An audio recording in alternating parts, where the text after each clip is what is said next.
Bonjour, bonjour à vous tous et à vous toutes. Alors aujourd'hui, je vous propose un petit échange en relation avec ce concept d'illusion. Parce on entend beaucoup ce mot illusion dans notre société. Ça ce n'est qu'illusion, ça ce n'est qu'illusion. Et quand on tombe face à des gens qui sont très rationnels, ils me disent, ben oui, cet arbre, cette plante, le président, tout ça, c'est pas illusion, c'est une réalité. Et en fait, oui, l'illusion, c'est tout à fait autre chose. Alors aujourd'hui, je vais vous proposer donc de cheminer un petit peu dans cette direction de qu'est-ce que l'illusion, et cetera, pour pouvoir, décrypter, mais comment sortir de l'illusion? Comment ne plus se laisser piéger par l'illusion? Donc pour cela, comme à mon habitude, on va retourner à la case départ, donc l'origine. L'origine, bon voilà, c'est l'absolu, rien n'est manifesté, tout est là en potentiel. L'absolu décide de se manifester. Donc, en sein de son immensité, il crée une sphère, on peut dire une sphère, une matrice, dans laquelle il va projeter sa conscience, qui va diviser en deux, le masculin, le féminin, et les deux, s'autocontemplant, vont créer un vortex d'énergie. Ce vortex d'énergie créatrice, c'est à partir de ce vortex que tous les univers, toutes les galaxies visibles, invisibles, etc., ont été créées. Cette énergie, c'est ce qu'on appelle le Fils, vous voyez, le Père, le masculin, la Mère, le féminin, et le Fils, qui lui tient à la fois des deux. Donc, le Père, c'est le côté électrique, la Mère, magnétique, électromagnétisme. Le Fils est l'énergie électromagnétique universelle, qu'on appelle Christ, capable de prendre toute forme, d'animer une forme et de l'amener à la perfection, à l'évolution. Donc il faut bien comprendre que ce Fils source, le Christ, qui est le Christ source, qui est une énergie bipolarisée, androgyne, est à la fois de la conscience, de l'énergie, de la lumière et de la matière.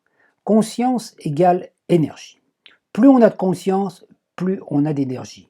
Moins on a de conscience, moins on a d'énergie. Et ça, c'est une chose qui est importante de comprendre. Vous allez percevoir dans l'exposé que je vais faire, vous allez comprendre à quel point cette réalité-là, c'est intéressant de percevoir le processus. Pourquoi la conscience et l'énergie sont la seule et même chose. Donc on peut dire que la matrice Christ, source à l'origine, c'est ce qu'on appelle le logos. Le logos qui, donc la puissance du verbe qui va donner vie à des univers, à des planètes, à des étoiles, à des vagues de création, etc. Donc il y a un logos Christ au niveau de la source, qui va lui se manifester en tant que projection dans des logos galactiques. Donc dans chaque galaxie, il y a un Christ, une énergie, un logos qui va nourrir toutes les étoiles, toutes les planètes et tous les soleils de la galaxie. Et au sein de chaque galaxie, il y a des logos solaires, c'est-à-dire que chaque système solaire va lui-même créer son propre logo, son propre univers. Et à l'intérieur de ça, il va y avoir des étincelles de vie, des âmes qui vont se manifester, qui vont accepter cela. Donc vous voyez, c'est très important de comprendre ce triple processus. Logos égale force créatrice. Sur le plan galactique, sur le plan solaire et sur le plan terrestre. Or, nous portons en nous tous ces encodages par rapport à ça.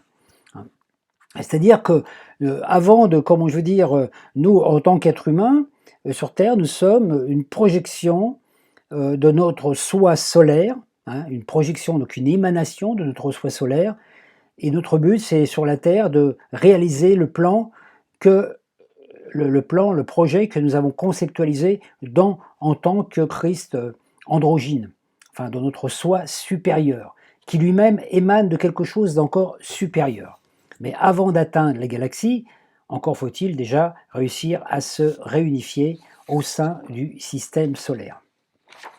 Donc le logos Christ terrestre, c'est ce qui va créer notre personnalité. Donc nous sommes donc liés à deux énergies. Déjà dans un premier temps, la personnalité, qui représente le signe ascendant de votre thème astrologique, et puis aussi l'individualité, le soi supérieur, qui lui est en connexion avec le logos solaire. Donc le logos solaire, dont le centre est le cœur, la personnalité dont le centre est le centre Ara, donc le centre Ara, le petit soleil du centre Ara qui est relié au soleil de l'intraterre, le soleil ici qui est relié au soleil visible, et le soleil galactique, le Christ galactique qui est en relation avec notre conscience. Le but, c'est d'arriver à prendre conscience que les trois sont exactement la même chose dans des vibrations différentes. Donc, le logos galactique et le logos solaire sont alignés, c'est la même fréquence, c'est la même énergie, sous une fréquence différente au niveau dimensionnel. Et puis nous, sur la Terre, c'est pareil. Donc, tant que nous sommes prisonniers de l'illusion, nous avons du mal à ajuster notre personnalité, et notre personnalité, tant qu'elle n'est pas suffisamment purifiée, elle ne peut pas, naturellement, être consciente de sa présence solaire qui est là. Hein, voilà. Donc, au début de la création, naturellement, le Christ source doit se créer un autre espace intérieur, dans une vibration intérieure, en son immensité. Parce que on ne peut pas, si la création avait été juste au niveau du Christ cosmique, il n'aurait pas pu être autre chose que ce qu'il était. Or, l'énergie christique voulait expérimenter autre chose de ce qu'elle était, donc dans une dimension, une strate inférieure. Donc, chaque étincelle de vie, vous, moi, puis tous les êtres vivants, on a accepté de perdre une partie de notre lumière pour pouvoir explorer l'ombre, c'est-à-dire densifier une partie de la lumière en tant qu'ombre, se projeter à l'intérieur et découvrir la lumière qui était cachée dans l'ombre par l'expérience. Donc ça, c'est un prix à payer. Or, c'est à ce moment-là que dans notre univers, dans notre système solaire, ce qu'on appelait les archontes qui étaient des anges, parmi ces archontes, il y en a un qui a dit « pas question, moi je ne veux pas perdre ma lumière, je garde ma lumière ». Alors, pourquoi pas? À partir de là, la source a dit « ok, d'accord, tu as le droit de ne pas perdre ta lumière, mais tu vas voir ailleurs, tu ne peux pas participer à cette vague de création actuelle ». Donc, dans l'expérience matricielle que nous avons vécue, donc nous, en tant qu'étincelle Christ, en tant qu'âme, nous avons expérimenté le monde pour découvrir petit à petit la lumière dans notre ombre. L'ombre, c'est tout ce qui est visible, d'accord? Donc la conscience, donc il faut bien prendre conscience que, c'est ça que je veux le dire, la conscience, c'est de l'énergie, c'est le ciel. Conscience égale ciel. Donc tout ce que nous émettons comme pensée dans notre ciel, dans notre conscience, crée notre réalité temporelle, l'ombre, la lumière densifiée. Donc le corps physique dont nous disposons est une densification d'une partie de notre conscience que nous avons choisi de densifier pour en faire l'expérience et pour la transmuter en lumière. Le monde extérieur, qu'on appelle la matière visible, nous renvoie le reflet miroir de ce que nous créons par la pensée. Peu à peu, en tant qu'étincelle, donc nous nettoyons les scories de notre corps dense, par le pardon, et nous rétablissons la lumière dans notre ciel, notre conscience, et notre matière ombre retrouve sa lumière d'origine. Donc nous plongeons dans l'ombre pour y rallumer la lumière qui était là, mais qui était cachée. C'est ça notre travail à l'incarnation. Donc la matière, la lumière ne sont pas séparés. Le ciel et la terre ne sont pas séparés. Rien n'est séparé. Notre moi temporel, notre personnalité physique, n'est pas séparé de notre soi, n'est pas séparé de notre double, n'est pas séparé non plus de notre double atomique qui demeure dans la fréquence galactique. C'est la même chose à différentes fréquences. Par exemple, ça peut être 144e dimension, 20e dimension, 18e dimension, tatati, après 3e dimension, 2e dimension, première la matière. Tout ça, c'est la même chose à des fréquences différentes. Mais rien n'est séparé du tout. Alors, dans l'expérience que nous avons faite, en tant qu'humanité, Adam, Ève, les étincelles bipolarisées, donc Adam et Ève, créent instantanément. Donc, chaque besoin, dans l'Éden, chaque besoin était comblé. Nous n'étions pas conscients du processus créateur, la connaissance qui nous permettait de créer la lumière, mais aussi l'ombre. À chaque fois que nous avons besoin de quelque chose, ça venait tout seul. L'archonte rebelle, celui qui a été mis de côté, lui, a créé une matrice d'univers à son image, dans lequel il a établi des programmes, il a visualisé une humanité qu'il veut gouverner à sa guise pour réaliser son rêve. Donc on peut dire, il a fait son petit jeu, son petit plan avec ses programmes, etc. Il s'est présenté à ce moment-là dans la matrice créatrice, où l'humanité Adam-Ève évoluait. Normalement, ça ne devait pas être possible parce qu'il avait eu une interdiction de participer à ce monde. Et donc voilà, donc il s'est présenté, puis il a proposé la connaissance. Donc l'humanité a expérimenté la création, et elle se nourrissait d'énergie vibrale, le lot de vie qui maintenait son corps en état de jeunesse éternelle. Quand on était dans cette vibration, Adam et Ève, nous ne connaissions pas la mort. Notre corps s'auto-régénérait en permanence parce que nous absorbions l'eau de vie, de l'énergie libre à 100%. Nos cellules naissaient et puis renaissaient sans cesse, sans arrêt, dans un état de perpétuelle jeunesse. Donc nous n'avions pas de problème organique comme ici. Donc l'archonte vient révéler à la polarité féminine, Ève, qui est plus réceptive. Ève croque la pomme. Et Adam fait de même. Alors, croquer la pomme, qu'est-ce que ça fait? Croquer la pomme, c'est le symbole de la connaissance. La connaissance disparaît de l'extérieur puisqu'elle est ingérée à l'intérieur. Elle fait donc partie intégrante de la conscience de l'humanité, Adam et Ève. Donc, il n'y a plus de pommier extérieur. La pomme est là. Donc, l'humanité s'endort et entre dans le monde du rêve. Les terres de pommes endort. On tombe dans les pommes. Donc, l'humanité ayant croqué la pomme, dans le rêve de l'archonte, est un petit peu comme la princesse endormie qui a croqué la pomme empoisonnée de la mauvaise sorcière dans l'histoire de la Belle au bois dormant. Donc l'humanité perd sa conscience, la conscience d'énergie libre qui lui permettait d'avoir un corps qui s'auto-régénérait, et en étant dans la matrice, ne dispose plus que de 10% de cette énergie. Le troisième œil est verrouillé. Le corps éthérique, le corps vital, ne dispose plus non plus que 10% de l'énergie libre indispensable à conceptualiser et à créer un corps en état de jeunesse éternelle, donc auto-régénération cellulaire. Notre corps vital, ne pouvant juste que survivre, puise les énergies, la connaissance et la nourriture dans le monde extérieur. La nourriture physique, la nourriture psychique, intellectuelle, celle qui correspond justement au plan de l'archonte manipulateur. Donc voilà, c'est pour ça que plus ça va, plus on mange de la connaissance extérieure, plus on mange de la pomme empoisonnée.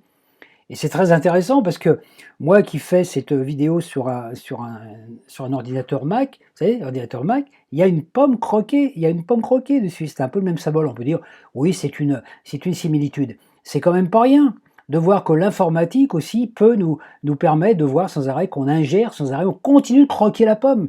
Et tant qu'on croque la pomme, on est prisonnier des trois voiles, magnétosphère, héliosphère, ionosphère, et maintenant du quatrième voile, le voile technologique qui a été déposé autour de la planète par les scientifiques, etc., par l'intermédiaire de tous les satellites. Alors, qu'est-ce qui s'est passé? Notre conscience solaire est devenue limitée au petit moi. Donc, si on voit le petit moi, c'est 10% de notre conscience, la personnalité, dont notre corps physique est une manifestation dans la densité. Donc, on a puisé dans la matrice des informations, mais c'était les programmes élaborés par l'archonte, c'est-à-dire son rêve. Donc en fait, dès l'instant qu'on puise la connaissance à l'extérieur, on nourrit le rêve justement de l'archonte qui s'est fait passer pour le divin. Notre moi, identifié à notre forme physique et aux circonstances environnantes, a fini par perdre conscience de notre origine solaire. Nous sommes devenus amnésiques et nous avons perdu conscience que notre pouvoir de penser était créatrice. Ça continuait, notre pensée continue à tisser notre matière, mais nous ne nous en rendons plus compte. Et c'est là notre problème, l'ignorance et puis aussi naturellement la perte d'identité. La pensée est toujours créatrice. Ce à quoi on donne foi tisse notre futur. C'est intéressant au niveau analogie, le foie est en relation avec Jupiter, Jupiter, c'est correspond au futur. Donc, quand on donne foi à quelque chose, on envoie une information dans le futur qui va nous revenir pour que ce futur que nous imaginons devienne notre réalité. Donc on peut dire que l'archonte qui a généré cette matrice n'est pas vraiment responsable de ça. Lui, il a initialisé le programme, mais c'est nous-mêmes qui, par nos jugements et par nos façons de voir, nous auto-limitons et nous enfermons de plus en plus dans des grilles énergétiques. Donc, notre moi a la sensation de séparation. Quand on s'est incarné là, on se retrouve avec 10% de l'énergie, on a perdu conscience de l'unité puisqu'on ne voit plus l'invisible. Donc voilà, donc on a l'impression d'être dans un corps, il y a donc une différence, on voit une séparation entre ce qu'on est et ce que sont les autres, le voisin, l'autre qui n'a pas la même couleur de cheveux, l'autre qui est voilà, les gens qui sont différents, et on va porter des jugements, des comparaisons entre ce qu'on est et ce que l'autre est. De là naît la dualité, cette sensation de ne plus être unifié, parce qu'on est identifié aux 10% de notre personnalité visible, et on a oublié les 90% qui sont là, autour de nous, dans notre aura, dans notre corps de lumière qui est là, on ne l'oublie pas. Alors, cette énergie libre, les 90% qui nous manquent, sont toujours là, mais ne peuvent pas agir si nous ne l'utilisons pas. C'est-à-dire que c'est-à-dire que si nous donnons foi qu'aux choses visibles, nous sommes limités par le monde visible. Si nous commençons à nous ouvrir, à donner foi au monde invisible, à partir de là, nous allons pouvoir capter d'autres informations. Nous avons accès à d'autres dimensions. Donc, chaque jugement que l'on pose sur le monde extérieur crée un cercle qui nous enferme. Tout jugement que nous portons sur autrui ou sur nous-mêmes nous limite, crée un anneau de limitation autour de nous. C'est ça le Seigneur des Anneaux. En fait, le Seigneur des Anneaux, quand on réfléchit bien, c'est nous. À chaque fois qu'on dit « ça c'est vrai, ça j'y crois pas », on crée une réalité dans laquelle on s'enferme soi-même. Donc l'archonte, créateur de la matrice, se fait alors passer pour le Dieu unique. Il fait croire à l'humanité que la seule réalité est ce monde qu'il a créé, le monde visible, la Terre, qu'il en est le créateur et qu'il faut se soumettre à lui. Donc à partir de là, c'est là qu'est devenue cette illusion qu'on a fini par croire que la Terre était la seule planète habitée de tout l'univers. Et ça, ce qui a été aussi quelque part amplifié par les enseignements religieux. Oui, on est le centre du monde, on est la seule planète habitée de toutes les galaxies, alors qu'il y a des milliards de systèmes solaires et des milliards de galaxies. Donc voilà, on s'est limité à une petitesse impressionnante, et à partir de là, tout ce qu'on a pensé à partir de cette notion de séparation de nous et des autres a créé notre enfermement. Donc notre esprit humain, identifié à notre forme, notre personnalité, a oublié qu'il était créateur, que la matière visible nous renvoyait le miroir de nos pensées intérieures. On a perdu toute notion de pouvoir, de responsabilité, et on a cherché à s'adapter aux formes du monde extérieur pour pouvoir survivre. On pense qu'on doit obéir au monde matériel, que c'est ça la réalité, et à ceux qui les dirigent, et qu'on n'a pas d'autre choix que de se soumettre, d'être normal, sinon on est rejeté. Pour manifester son plan, pour réaliser son programme, l'archonte a engendré une multitude de régents, pour chacun son boulot. Voilà. Ceux-ci agissent en tant qu'anges ou démons tentateurs. Ils émettent des idées, des programmes, des jugements, des imageries limitatives pour que toutes les âmes incarnées donnent foi à celles-ci et tissent des cercles infernaux où elles sont emprisonnées.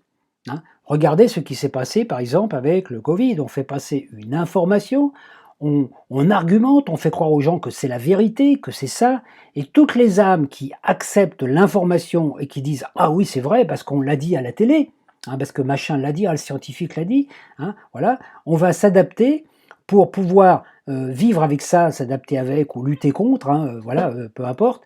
Mais de toute façon, on crée cette réalité qui a cette chose-là qui est là parce qu'on a donné foi. Donc tout le monde ne donne pas foi, mais tous ceux qui donnent foi à une croyance deviennent prisonniers de cette foi. Et c'est à partir de là que tous les systèmes dans notre monde, dans notre univers, hein, que ce soit dans le monde politique, le monde religieux, le monde spirituel, le monde médiatique, le monde social et tout a été travaillé comme ça. Le principe de base, il est simple. Susciter, envoyer une information pour voir ceux qui collent à l'information et les enfermer dans cette information, hein, de les enfermer dans l'information en les nourrissant et en faisant que ces gens nous nourrissent naturellement celui qui a donné l'information. Hein. Donc voilà, tous les dirigeants, politiciens, religieux, scientifiques œuvrent un peu en tant que démons tentateurs en émettant des idées de peur, de culpabilité, hein, de punition, de péché, l'idée d'un Dieu supra-humain qui dirige tout, hein, ou alors voilà un Dieu un petit peu scientifique qui dit voilà c'est comme ça et c'est comme ça, il faut produire, rentabiliser, etc. Donc en fait un Dieu qui n'est que manifestation de l'archonte. Le Dieu que l'on adore dans les religions à dogme, est justement cet archonte, donc c'est un ange qui s'est fait passer pour Dieu, alors qu'il n'est qu'un régent d'une matrice d'incarnation, hein, donc de notre monde ici, hein, mais il n'est pas le créateur de tout l'univers. Il portait la lumière. Être porteur de lumière ne veut pas dire qu'on est la lumière. On porte la lumière. Vous voyez la différence, hein? Donc les tentateurs, par contre, n'ont que le pouvoir de susciter, de convaincre, de tenter par l'information, d'infuser des idées nées de la dualité, provoquant des scissions, des clans, des conflits, des guerres, régnés par la division. Hein?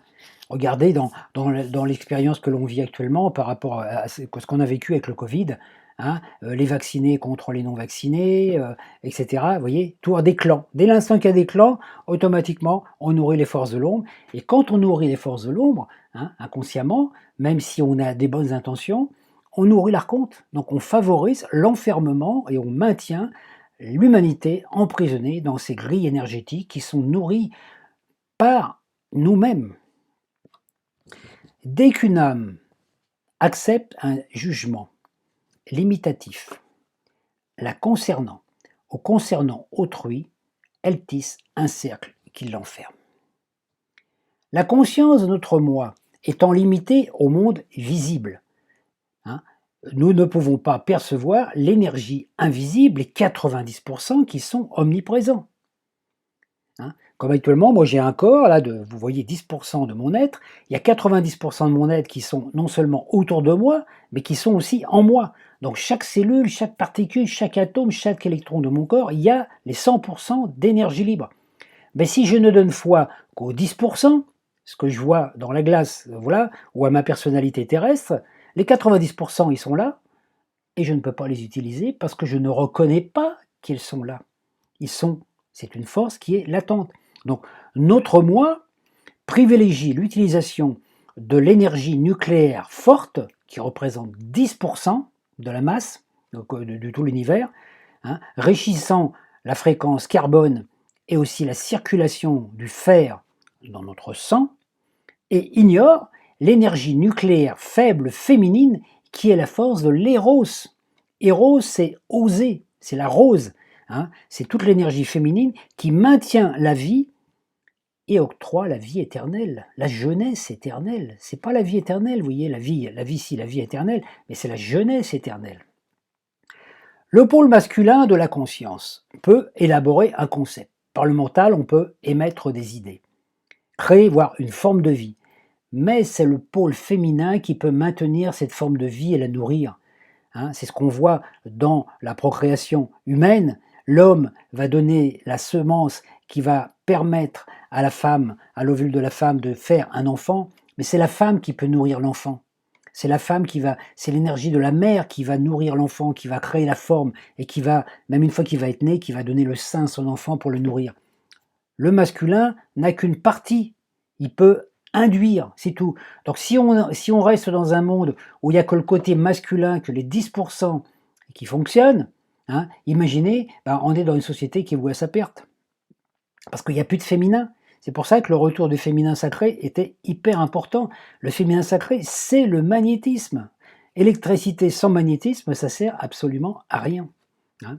Notre conscience étant limitée à la forme, notre âme perçoit que celle-ci dégénère avec le temps, et nous avons enregistré l'information en acceptant la mort comme une fin de l'expérience. Donc à partir de là, les cellules et particules adamantines qui constituent notre corps se soumettent à ce programme. Notre âme est alors enfermée dans le concept de l'espace-temps linéaire, hein, voilà, passé, présent, futur, alors qu'en vérité, l'espace et le temps n'existent pas, seul le présent est réel. L'espace et le temps se résorbent dans le présent. La source est en état de co-création nouvelle à chaque instant. À chaque fois qu'on inspire et qu'on expire, à chaque fois qu'on expire, on meurt. À chaque fois qu'on inspire, on renaît. À chaque fois que l'univers expire, il meurt. À chaque fois qu'il inspire, il renaît sous une autre forme. Rien n'est jamais pareil. Alors si les choses sont pareilles, c'est parce qu'on les fait perdurer. Donc la notion d'espace-temps nous fait croire qu'il faut un certain temps pour aller d'un point à un autre, ce qui crée un chemin totalement illusoire pour aller de l'imperfection vers l'imperfection, hein, donc on est là et on veut aller là. On est toujours tendu vers l'extérieur, et pour aller vers l'extérieur, naturellement, on est prisonnier de tout ce qui, dans la matrice, fait des obstacles pour atteindre cet extérieur que l'on veut obtenir, hein.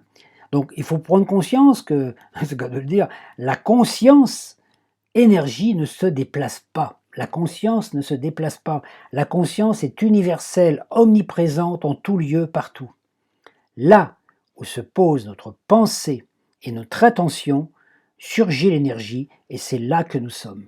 C'est pour ça que quand vous êtes dans un groupe de personnes, si vous êtes bien présent, dans l'instant présent, de ce qui se passe dans la pièce, avec les gens, vous êtes présent. Mais si votre corps est là, mais que votre conscience est ailleurs, vous pouvez être au cinéma, vous pouvez être sur la plage, vous pouvez être dans votre lit, n'importe où, hein, vous êtes ailleurs, vous êtes absent.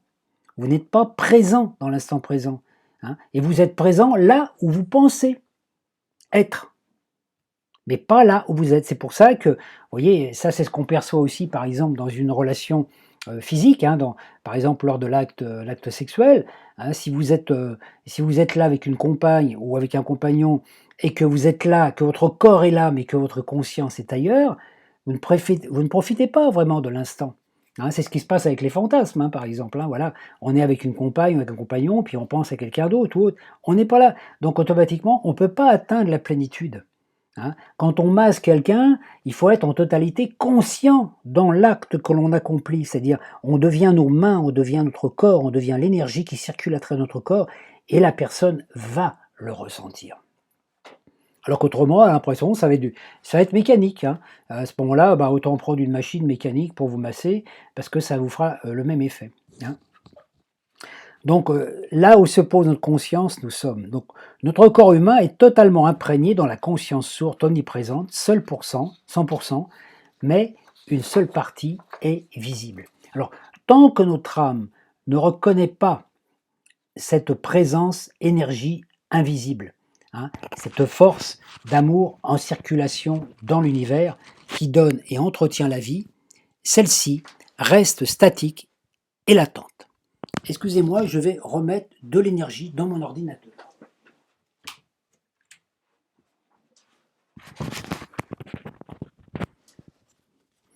Donc nous cherchons la connaissance, la nourriture physique, psychique, intellectuelle, dans l'extérieur. Et comme l'extérieur, c'est l'illusion matricielle, nous absorbons les programmes de la manipulation de l'archonte. Nous pensons alors être des corps destinés à se créer une âme ou une conscience pour évoluer vers d'autres plans. Mais comme ceux-ci sont situés dans la matrice, nous développons des techniques qui vont nous donner qui ont besoin d'énergie, qui vont produire de l'énergie, qui nous maintient enfermés. La technologie informatique, tout ça nous maintient enfermés dans une matrice électronique. La rationalité nous fait croire que c'est notre cerveau, matière dense, qui crée notre conscience et finit par nous rendre plus ou moins intelligents. Ça, c'est la vision scientifique. La matrice nous révèle en plus qu'elle est plus intelligente que nous, intelligence artificielle, regardez les ordinateurs. Ceux qui sont attirés par la spiritualité pensent qu'ils doivent se créer une âme par l'effort, les souffrances, la soumission à des dogmes, apprendre plein de choses, plein de techniques, etc. Et cette âme qu'ils se créent est une pure illusion, un voile de plus qui nous enferme dans la matrice.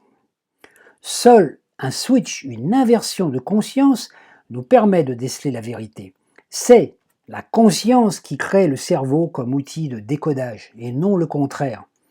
Nous ne sommes pas des êtres humains destinés à devenir des supra-humains ou des super-héros, mais des êtres spirituels faisant l'expérience de ce monde d'ombre afin d'y réactiver l'amour qui est endormi. Nous ne sommes pas là pour essayer de découvrir l'amour ou de révéler l'amour. L'amour, nous connaissons l'amour. Nous sommes nés dans l'amour et l'amour, c'est la force universelle père-mère qui nous a créés, qui nous maintient en vie. Nous sommes venus dans ce monde où l'amour semble avoir été chassé ou endormi pour réveiller l'amour qui est dans ce monde. Mais nous savons ce qu'est l'amour. Nous sommes créés à partir de ça.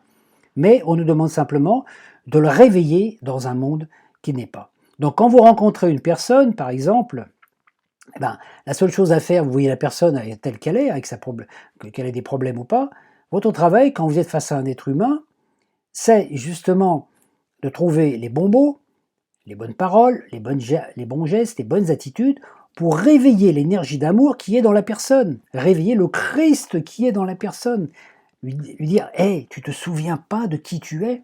Tu es un être de lumière qui a pris une apparence physique. Alors, allume-la ta lumière. » C'est notre seul travail en tant qu'être humain. Quand on a allumé notre lumière intérieure, on va allumer la lumière chez les autres. Enfin, du moins, on va leur proposer. On ne va pas leur imposer quoi que ce soit. Chacun allume sa lumière comme il a envie. Donc, les voiles, maintenant voyons les voiles matricielles. L'archonte et ses sbires n'a aucun pouvoir que celui que nous lui donnons. Ça, c'est très important. Notre ciel, qui est notre conscience solaire, est constellé de nuages reflétant nos croyances, nos préjugés, nos conditionnements, nos peurs, nos souvenirs, mémoires, rancunes, les savoirs intellectuels.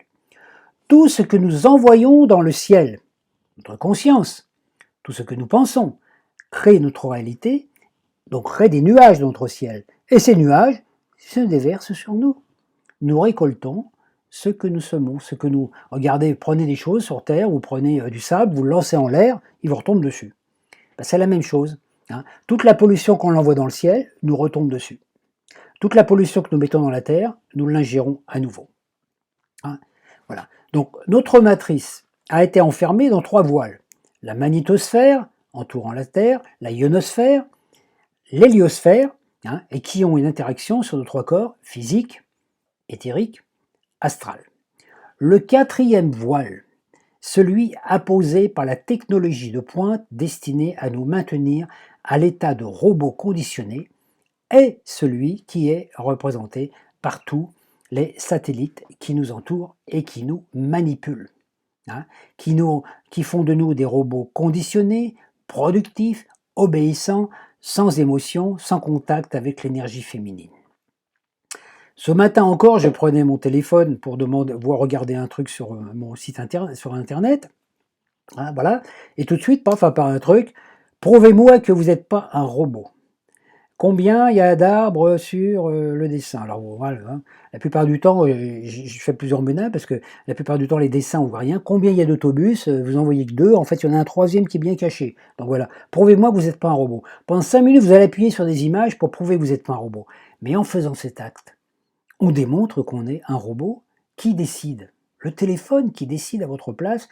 Non, si tu ne fais pas ce que je veux, tu n'auras pas accès à ce site. Nous sommes prisonniers. Nous sommes des robots conditionnés. Petit à petit, nous ne nous rendons pas compte que nous sommes dirigés par des robotiques.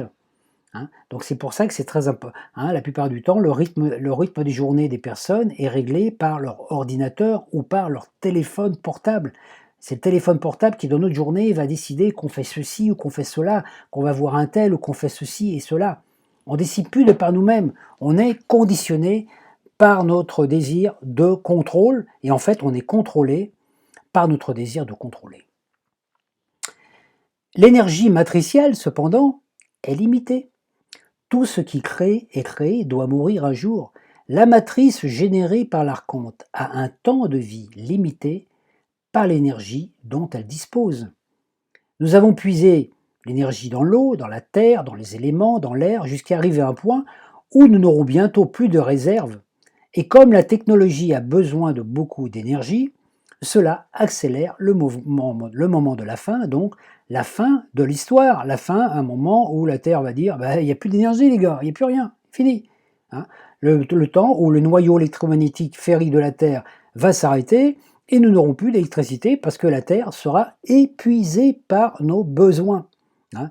Alors vous voyez à quel point cette histoire de créer des voitures électriques, soi-disant pour moins polluer, fait encore partie du plan matriciel.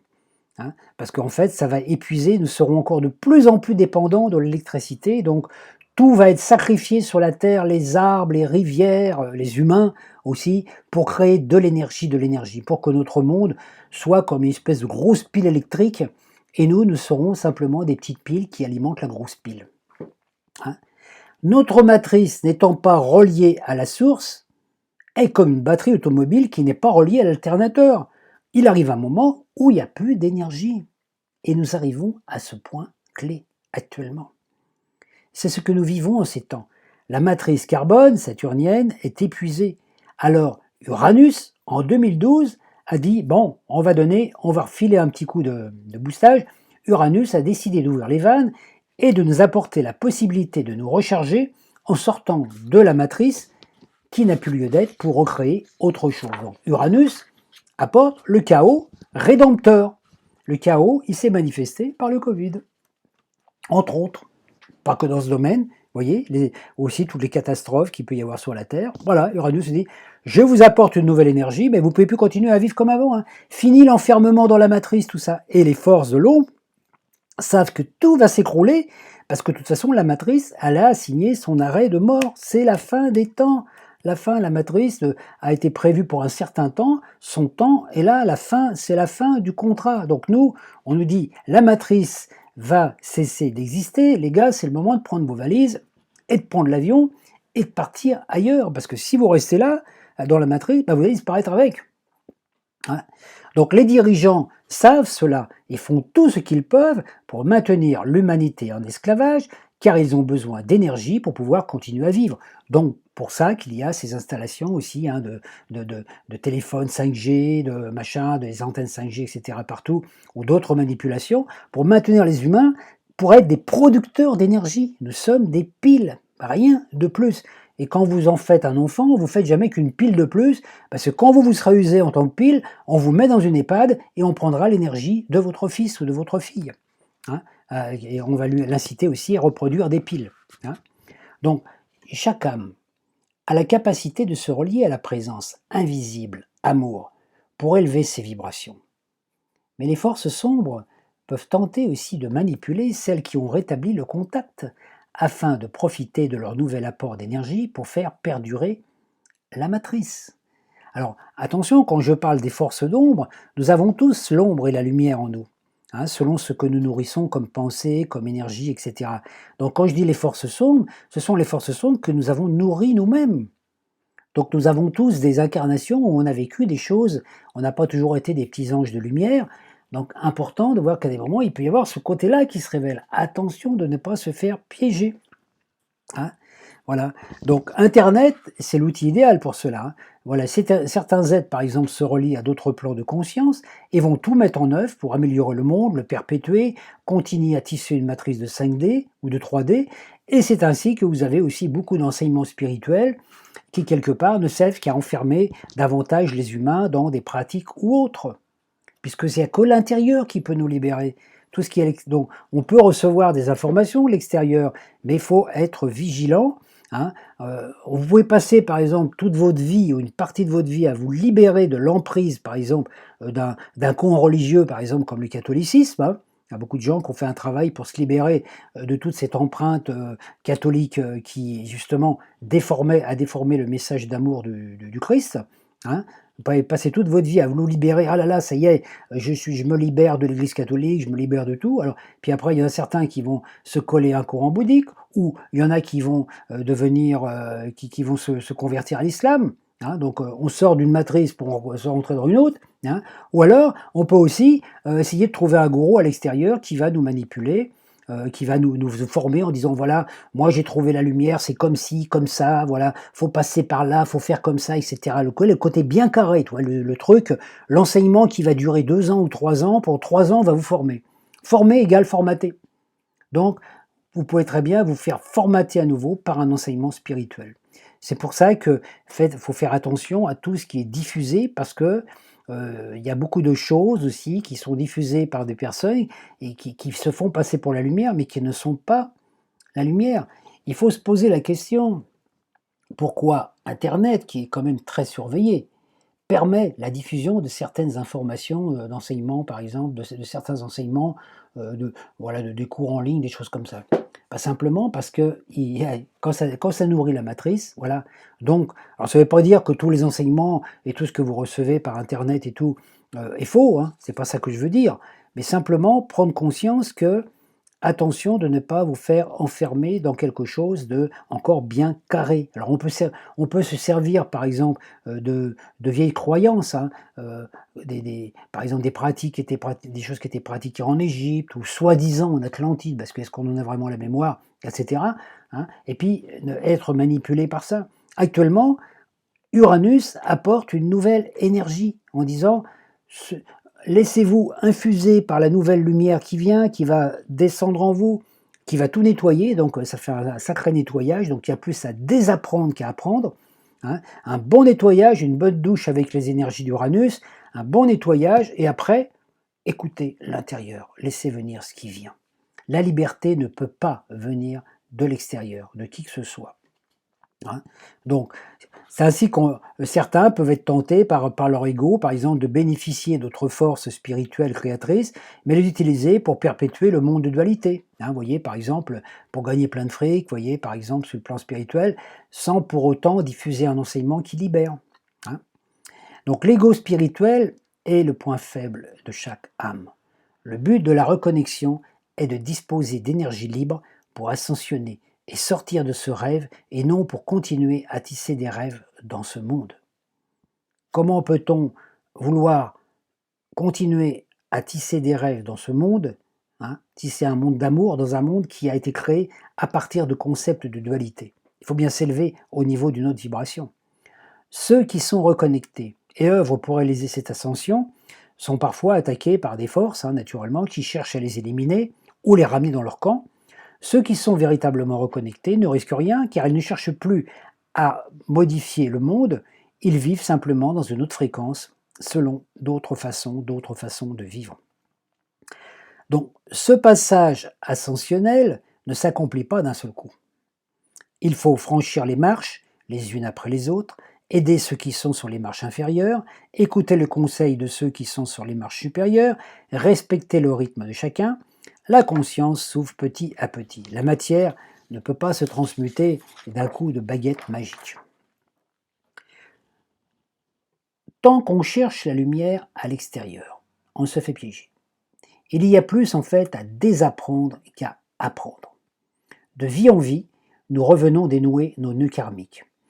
Quand nous nous incarnons, nous prenons en charge une partie du karma collectif, social, religieux, racial, familial, et cela nous fait vivre certaines épreuves jusqu'à ce que nous trouvions la solution qui vient de notre soi, source, Christ, par le cœur, et que nous partagions ainsi la solution que nous avons trouvée avec tous ceux et celles qui vivent les mêmes difficultés.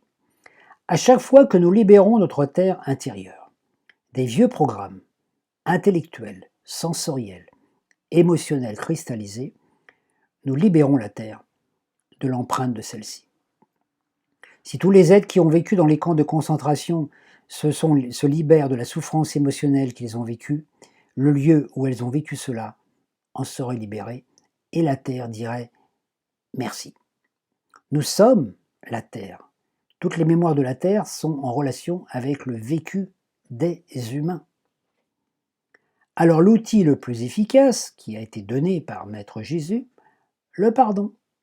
Le pardon permet de nettoyer, de passer l'éponge, de ne plus nourrir des concepts émanant du plan de l'illusion. À chaque fois que nous nourrissons un concept émanant de la dualité, nous devenons une partie de l'archonte et nous nourrissons son rêve. N'oubliez pas qu'il n'a qu'un pouvoir, suggérer, tenter, convaincre, et pour cela, il utilise les médias, les religions, la politique, la médecine, les publicitaires et aussi certains courants artistiques. Nous devons donc prendre conscience que ce n'est pas lui, l'archonte, qui tisse l'illusion, mais nous. Dès que nous nourrissons une pensée limitée, ou un jugement, ou une idée émanant de l'illusion de séparation, nous tissons un cercle qui nous enferme. Chaque cercle égale un anneau autour de nous. Chaque jugement crée une barrière. Le pardon libérateur ne peut être efficace que s'il est ressenti au niveau sensoriel, émotionnel. Penser ne suffit pas. La loi de cause à effet nous amène à nous retrouver face aux effets générés par les causes antérieures. Par exemple, si vous avez été un mauvais père dans une vie antérieure, en cette nouvelle incarnation, il y a de fortes chances que vous attiriez un père qui soit le reflet du mauvais père que vous étiez. Donc il va vous en faire baver.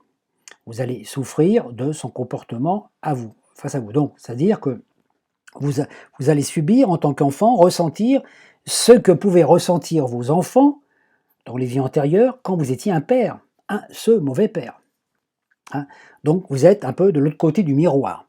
Ensuite, une fois que cela est fait, il faut pardonner, car le père de cette incarnation n'était qu'un messager, révélateur, et quand vous lui pardonnez, vous vous pardonnez à vous-même d'avoir été un mauvais père. Le pardon libère aussi bien l'autre que vous-même. Par contre, si vous ne pardonnez pas à votre père, si vous restez toujours dans le jugement vis-à-vis de cela, si vous pensez que votre vie a été ratée à cause de votre père, etc., etc., vous maintenez cette énergie, vous le maintenez emprisonné dans cette image, donc vous ne faites pas du bien, vous le maintenez dans l'ombre, et en même temps, vous vous maintenez dedans, donc vous êtes prisonnier, parce que si vous pensez que vous n'avez pas réalisé votre vie à cause de ce que votre père vous a fait subir, automatiquement, vous créez cette réalité, et il en sera ainsi. Donc vous enfermez votre père dans cette impression, et vous êtes vous-même enfermé dans celui-ci. L'être humain ignorant, il cherche toujours à se venger, à juger, à vouloir obliger l'autre à réparer, je réclame la justice. Car il n'est pas conscient que rien ne se réalise par hasard, que tout est en parfaite synchronicité, car la justice est intégrée en nous par les lois de la nature. Et la matière, notre réalité temporelle n'est pas dissociée ou séparée de notre conscience. Donc il n'y a d'autre justice que celle de nous-mêmes, notre justice intérieure dont nous ne sommes pas conscients. Nous attirons donc dans notre vie les parents, les enfants ou les personnes avec lesquelles nous avons des choses à rétablir, des nœuds à dénouer, des choses à pardonner à cette personne et à nous-mêmes. Nous sommes là pour nous libérer de tous ces nœuds que nous avons faits tout au long de nos incarnations et qui nous empêchent de tisser notre robe de lumière. La loi d'attraction est l'agent actif, nul ne peut y échapper. Donc, tant que vous avez des choses à dénouer, vous revenez dans ce monde. C'est pour ça que depuis des incarnations, on revient sur Terre avec un corps, et puis voilà, et sans arrêt, travailler pour nettoyer ce qui doit l'être. Il n'y a rien à apprendre, il y a surtout à nettoyer les choses, à pacifier les relations. Si vous gardez une rancune envers un parent, envers un ancêtre, envers un enfant ou envers quelqu'un, sachez que ça vous maintient dans la matrice karmiquement, et que rien que le fait d'avoir cette rancune peut vous empêcher de vous réaliser totalement, peut provoquer des blocages dans votre vie, parce que ça aspire une partie de votre énergie, que vous en soyez conscient ou pas. Voilà. Seule la vérité nous affranchit. et la vérité est une. La vérité, c'est quoi?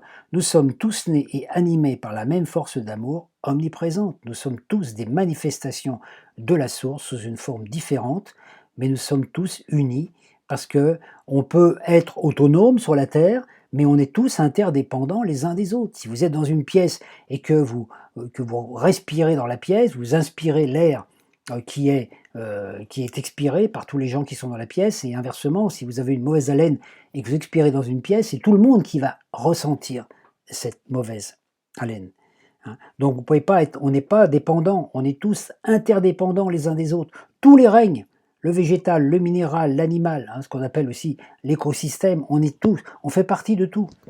Hein. Votre maison s'imprègne aussi des mémoires, des énergies que vous émanez, des chansons que vous y faites, aussi des pensées négatives que vous avez, etc. Voilà, tous les murs, tout dans votre maison s'imprègne de cette énergie. Hein. Tout est imprégné de tout. Donc c'est nous, en tant qu'êtres humains, qui pouvons choisir d'imprégner la matière de bonnes pensées pour que la lumière qui est en elle se révèle. Hein. Donc la matière n'est pas mauvaise en soi, elle est ce qu'elle est de la lumière densifiée, hein, elle est notre partenaire de vie, tout comme notre corps est indispensable pour l'incarnation. Le but, c'est pas de fuir dans d'autres plans, c'est de ressentir cette lumière invisible qui est là, omniprésente en nous, autour de nous, de la densifier, de la faire rayonner à travers nous pour qu'elle transmute tout autour de nous. Et quand vous êtes dans la lumière, quand votre champ dorique, d'aura, et rayonnant de lumière et d'amour, vous allez toucher tous les gens que vous allez croiser. Tous ceux que vous allez croiser dans la rue, même les chiens, les animaux, tout le monde va leur sentir, les plantes dans votre maison et tout ça. C'est le seul travail qu'il y a à faire.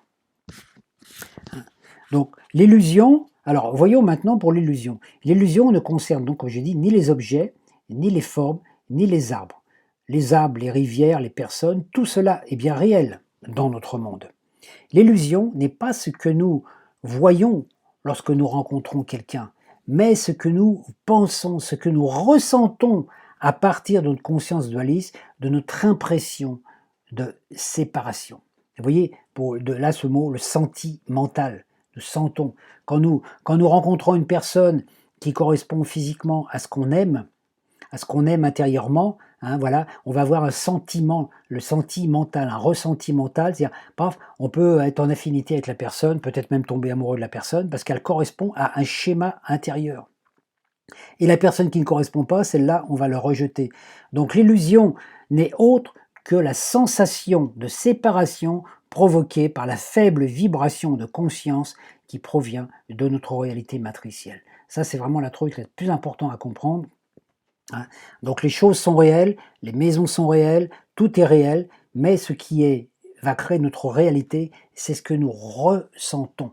Ainsi, quand vous êtes face à un chien, s'il y a 10 personnes qui sont face à des chiens, au même chien, il y a une personne qui va avoir peur du chien, l'autre qui va avoir envie de le caresser, le chien qui va peut-être aboyer contre un. Voilà, le chien va avoir 10 relations différentes avec les êtres humains qui sont là. Et chacun va ressentir ce chien différemment. Or, le chien est ce qu'il est. C'est un chien. Mais le ressenti de chacun sera différent par rapport à ce qu'il a à l'intérieur de lui. S'il a peur des chiens, s'il aime les chiens, etc. Donc nous ne ressentons la vie extérieure que par l'intermédiaire de nos projections, nos voiles, des lunettes. Si vous mettez des lunettes jaunes, vous voyez tout en jaune. Et celles-ci ne sont que des imageries mémorielles provenant de nos vécus antérieurs. Tant que notre ciel, la conscience, est voilé par des nuages de notre passé, nous ne voyons pas le vrai ciel, la vraie terre, mais un reflet tronqué de celui-ci. Le pardon permet de nettoyer le ciel, et par effet réactif, la matière, puisque celle-ci n'est pas séparée du ciel, elle est une autre fréquence. La terre est dans le ciel. Tout ce que nous percevons aujourd'hui, dans notre réalité temporelle, matérielle, n'est qu'un effet miroir immédiat de ce qu'on nourrit intérieurement, consciemment ou non.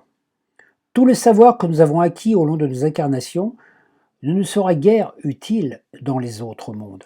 Nous devons cesser de nous projeter dans des buts, dans des rêves, dans des attentes, dans des espérances. Dès que nous projetons une idée provenant de notre sensation de séparation, hein. Par exemple, quand on veut une chose et qu'on reconnaît qu'on ne l'a pas, on attire à soi des événements, des situations, des personnes relatives à notre demande et à notre façon que nous avons d'imaginer notre meilleur futur. C'est ainsi que nous perpétuons un faux ciel qui nous enferme, hein, tout comme les prophéties nous enferment. Donc on peut très bien, si vous imaginez un mauvais futur, vous créez ce mauvais futur qui deviendra votre réalité parce que c'est vous qui avez tissé cela. Il importe donc de nettoyer nos corps psychiques de toutes ces demandes, de ne plus chercher quoi que ce soit à l'extérieur, d'entrer dans notre cœur, le centre, le vide, où se loge l'étincelle de vie, de respirer lentement, de porter l'attention sur la respiration, le rythme du cœur, jusqu'à se sentir être le souffle habité. Se poser la question, qui de moi respire? Et rester dans cette vacuité, ne plus rien émettre. Cela rétablit le contact avec le soi. Il ne faut rien émettre, rien penser, rien poster, rien espérer. Alors, le soi vous envoie l'information pour que vous puissiez agir et penser afin de réaliser la meilleure expression de vous-même, celle qui vous rendra heureux, en bonne santé, et celle-ci ne peut pas être captée par le mental. L'information vient à vous par la polarité féminine de votre être, l'Ève, qui demeure dans le futur et tisse votre destinée et vous apporte les informations par l'intuition. À chaque fois que vous pensez quelque chose, vous envoyez une information à votre Ève du futur qui va tisser votre ordre de lumière et qui va vous renvoyer les informations dans le présent pour que vous fassiez les actes pour que ce que vous avez visualisé devienne votre réalité. Que ce soit un bon ou un mauvais futur, c'est vous qui tissez votre destinée. Le passé et le futur n'existaient pas, j'ai dit tout à l'heure, ils ne sont que du présent dans une autre strate dimensionnelle. Le cœur sent de la 4e dimension. Vous pouvez à partir du cœur réanimer des vies passées, la 3D, les chakras inférieurs, hein, voilà. Ou si vous avez nettoyé ces chakras et fermé la porte, vous pouvez vous ouvrir à une nouvelle conscience. Le nouveau monde, la 5e dimension. Et pour vivre dans la 5e dimension, vous ne pouvez pas absolument le savoir à l'avance que vous allez vivre, vous ne pourrez pas savoir comment ça va se faire, puisque c'est un monde que vous ne connaissez pas. C'est l'inconnu. Donc vous vous ouvrez à l'inconnu, qui va vous donner des informations, et quand vous allez passer la porte de lumière, vous allez dire, ben voilà, tiens, voilà. Et petit à petit, chaque pas vous mènera vers ce nouveau avenir. Mais vous ne pouvez pas savoir à l'avance. Donc actuellement, même si vous essayez d'imaginer ce que vous allez vivre après l'ascension, que vous allez être dans un vaisseau spatial, dans un corps de lumière, sur telle planète ou telle étoile, vous faites des projections qui font des barrages. Il n'y a pas à faire de projections. On ne pourra savoir ce qu'on est après l'ascension que lorsqu'on y sera.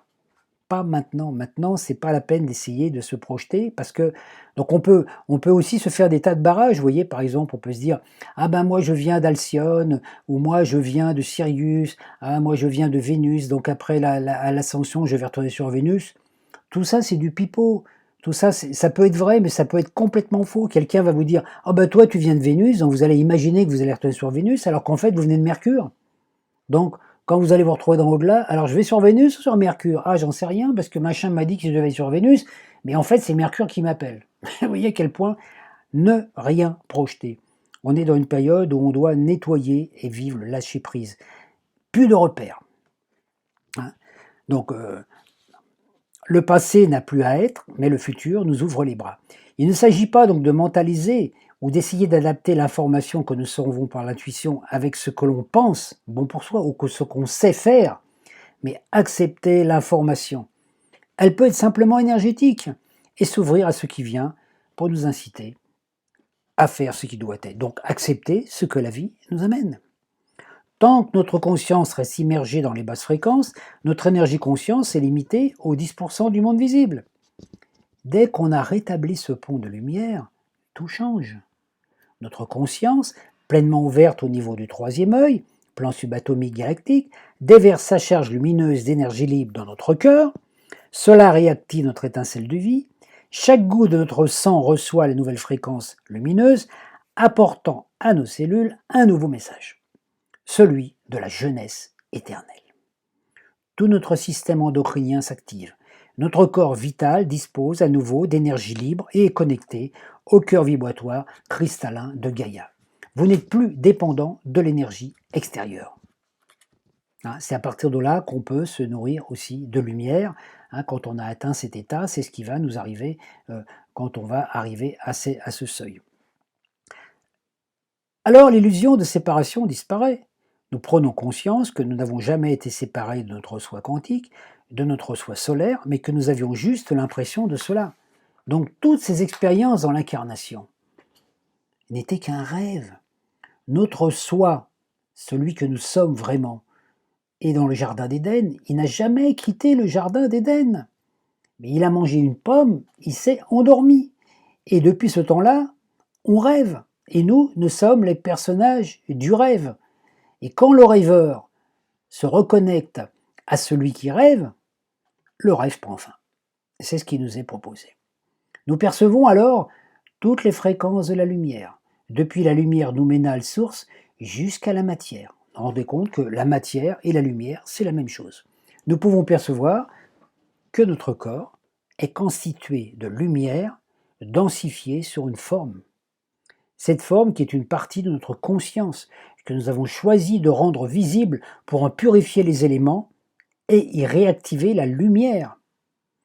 Une fois que l'alchimie est réalisée, notre corps, l'ascendant, se fusionne avec notre signe solaire, qui fusionne avec notre double atomique, et nous retrouvons l'unité vibratoire et toutes les constellations zodiacales. Nous sommes un Graal vivant, en connexion directe avec tous nos autres moi supratemporels qui œuvrent dans des univers parallèles.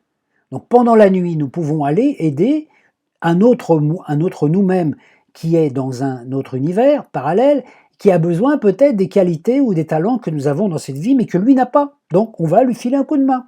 On va prendre sa place pendant un moment, enfin on va lui infuser l'énergie. Et puis nous, dans notre vie ordinaire, ici, dans la 3D, nous pouvons avoir un moment besoin, par exemple, d'une technique, comment je veux dire, pour nous défendre. Par exemple, imaginez que vous avez besoin d'un art martial parce que vous avez, je sais pas, un truc à faire et que vous avez besoin de vous défendre avec un art martial, mais vous n'avez pas appris du tout les arts martiaux dans cette vie. Oh là là, vous n'y connaissez rien du tout.